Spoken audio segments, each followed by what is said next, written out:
Hello everyone and welcome to another video. Thank you so much for joining us. Now, yes, I will admit again, I have made a ridiculous purchase. I have bought something new and it's literally just behind that roller shutter and I cannot wait to show you. We're going to go back in time a little bit first of all because last weekend brother Dan came up to give me a hand with the electrics for the coffee machine, for the coffee defender. We need to do some work first, get the defender done, get some space, get that out the workshop, and then I can show you what's behind that door. Welcome back for another video. What? No, I'm talking to the camera. I'm talking to the people watching the video. Brother Dan has come up to give me a hand with all the wiring, which is terrifying, to be honest. He's brought lots of bits with him. I've been gathering lots of bits. I'll give you a bit of a tour around of where we are. I've literally left him alone for an hour and he's stormed ahead. So I'll give you a little update of how far we've got up to. Look at that. Is it easy to talk through what on earth's happening or not? Is it complicated? No, I don't even know myself at the moment. There's all sorts of things going on in there. There's a battery charger to charge the two leisure batteries in there, an inverter to convert things to 240 volt mains power, a fuse board with an RCD for protection, another fuse somewhere else in there. There's some switches to turn pumps and things on and off, a main rotary switch which turns the coffee machine to run from the gas or mains or off completely. We've sort of tried to make it as foolproof as possible and to cover any eventuality. There's another little socket that's spare for them to charge, put a phone charger or something like that in there. But there's a lot of wires. I can't believe how many wires there are in there already. It's a bit scary. It was my job to drill this massive hole in the side of the defender. That is for this, which is basically, this is sort of a flush mounted 16 amp inlet. It's now broken. When they pull up to a location where they've got power, they can plug themselves in and just run everything from mains electric.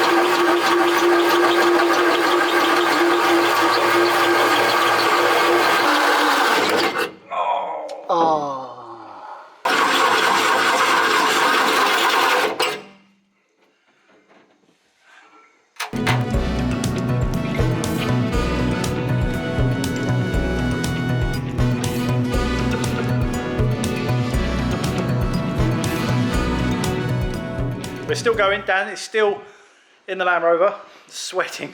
It's seriously hot. It's a terrible day to be trying to do this. I may have got a little bit ahead of myself, but considering the stainless steel is all done, the wooden lining is all done, the electrics are all done, the plumbing is pretty much done, I'm making a little bit of a space. Look. I've moved the Porsche over, I've put that over there. Put the number 1 Ranelagh down the end there. I'm making a little bit of a plan, hopefully, whilst Dan's here by the end of the day, if it's not too late, to push the Defender outside, because it's so close to being done. It's going to need an MOT, which is going to need to be outside, and I need to do that before the next load of Ranelaghs arrive, which are being cast at the foundry at the moment. So hopefully if we get there, by the end of the day, we'll have a shuffle around in here, and we'll push it outside, finally. Yes, I can't wait to have my workshop back. All right, situation update. Ugh. Inside here, it's looking very good. So we've got the top corner is the gauge, the water level gauge. So from the back where they're using the machine, they can see how much water's left in the tank. Fuse box, changeover switch, fuse and a switch for the second pump, or the first pump, a spare socket just in case they need to plug a phone charger in or something like that, battery charger and inverter to power the coffee machine, and then water pumps, water tank, and Dan's hand. So through there he is, that's where the batteries are. It's all looking very neat. Dan's now fighting with the massive thick cables that go from the inverter to the batteries. And there'll be a fuse in line there, so make sure it's all nice and safe. We're getting very close to actually plugging this in and testing it. Are we getting close, Dan? Yeah, reasonably close. Reasonably close. Stand by the plug. Yeah, so it's plugged in to the mains. Yeah. The socket is working well. Dan's in here with his meter, ready to. What are we going to see? Nothing. Sparks. Yeah, maybe. Let's hope. Fireworks? Not. Fireworks. Okay. I'll flick it on. Shall I turn it on? Yeah. This is it, the big moment. Ready? Yeah. On. Yeah. Thinks it's charging. Oh yeah, charging. That's charging the batteries now. Yeah. Oh, amazing. Yeah. How the hell have you done all that first try? That's good. So that's on the mains. Number one's the mains, number two is the inverter.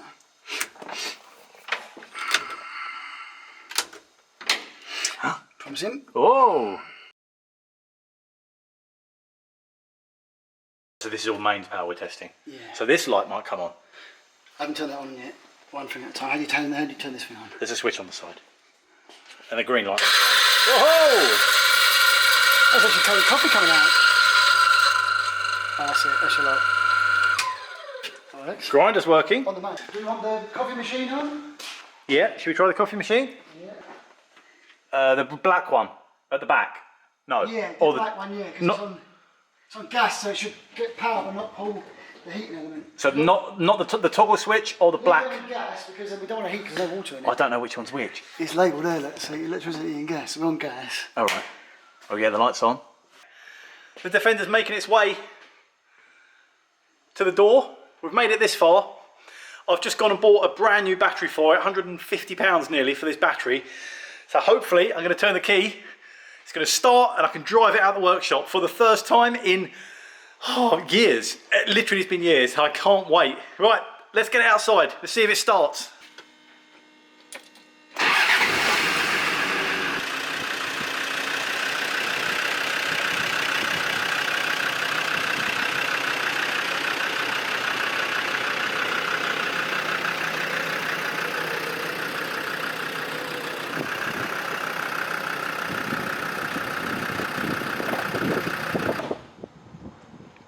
Look at that.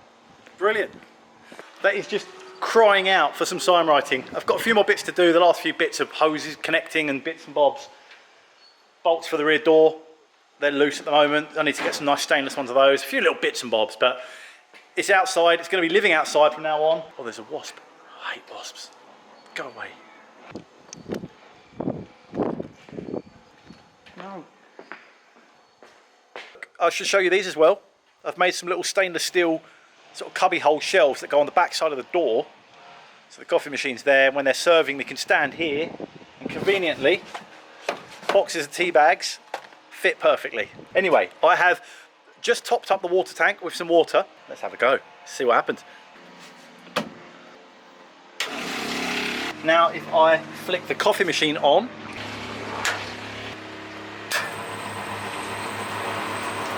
hey!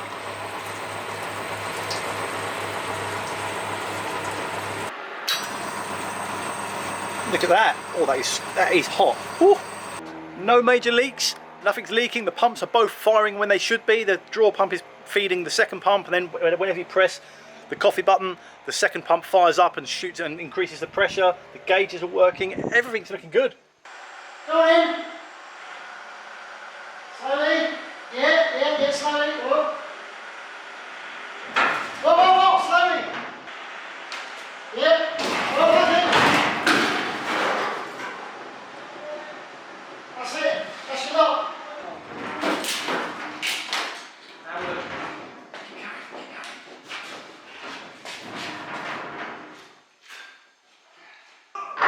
Whoa. It's going sideways. It's not going straight.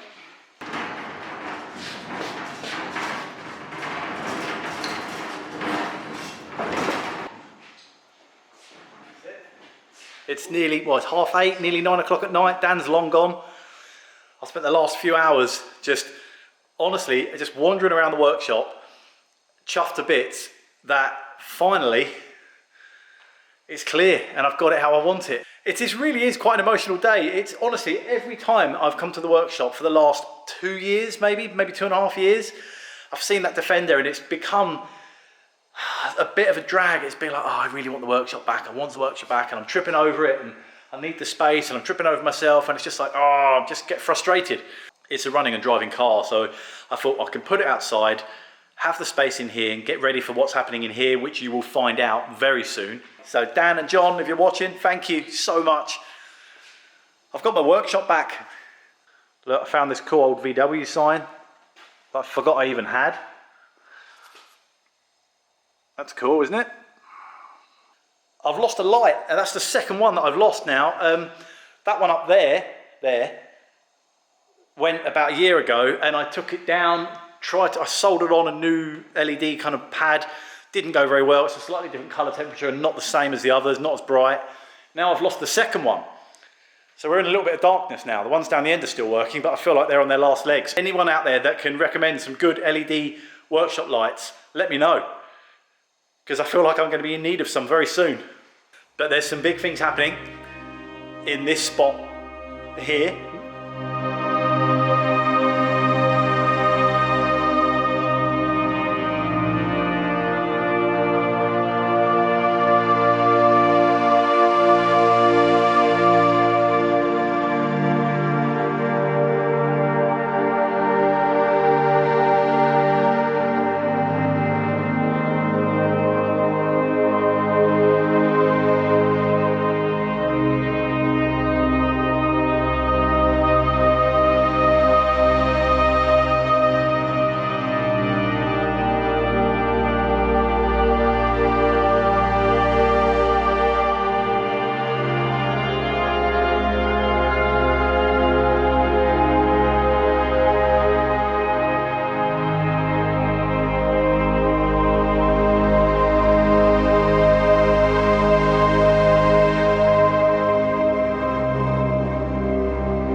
I've got a camper van.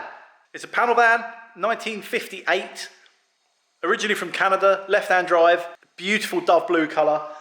It's the same colour that my old bus used to be. Basically, Charlotte, this is entirely your fault. I did an interview about a month ago with Charlotte for Haggerty magazine. I'll put a link below if you're interested in reading it. The gist of that interview was the one that got away. And Charlotte interviewed me and was kind of quizzing me on all these questions like, which vehicle do you wish you never sold? And straight away, I said, my old 66, 13 window, deluxe. I kept reminiscing and thinking, oh, I had so much fun in that camper van. And we went everywhere in that. We used to chuck our BMXs and our bikes in the back, chuck them on the roof rack, and just travel to Cornwall every summer, at least twice. We'd go down to Cornwall and just camp down there and stay in the back. It was just absolutely, we had the best time. And I know I've got the Porsche, but I can't drive that. And I keep going to all these car shows and fairs. I really miss going in a classic car. So I thought, I'm not going to bury myself in another project. I've got rid of the Land Rover and everything else, my motorbikes, and cleared a lot of projects. So I was looking around for a running, driving, on the road bus, ideally an early one, but something that it can need bits here and there, you know, like little maintenance jobs here and there, it's fine, but not a massive project. And then this popped up. Okay, I will admit, not running at the moment. I've had to push it here because there's this issue with the starter motor, but I'm working on that. Fairly rust-free, complete running-ish and driving bus. I'm over the moon. I'm so happy. I cannot wait to go out and drive around in it. Absolutely love it. I know it's got some dodgy welding here and there, the bits that I wouldn't do myself, but I don't care. I love it. I absolutely love it. I'm over the moon. It's crying out for the Ranelagh logo or mural of a Ranelagh to be painted on the side. And we can have this as the little Ranelagh shop truck. There's bits I don't like, the black roof, the black bumpers, the black badge, they're all wrong. They should be, well, the roof should be blue, bumper should be blue and cream, the badge should be cream. The wheels, I hate. Anyone out there that wants these wheels, let me know, happy to sell them. I'm gonna put the stock wheels back on with the hubcaps. So there's things I'm gonna change, there's things that will change, but in the whole, I love it. If anyone's spotted in the background, yes, there are 2 more Ranelaghs here. That is what I need to be doing now, finishing those Ranelaghs. I've got a lot to do, and it's already nearly 5 o'clock. So I'm going to end this video here. Thank you so much for watching. I hope you enjoyed it, and I'll see you next time. We'll get that thing running. Oh, is that good? You like it?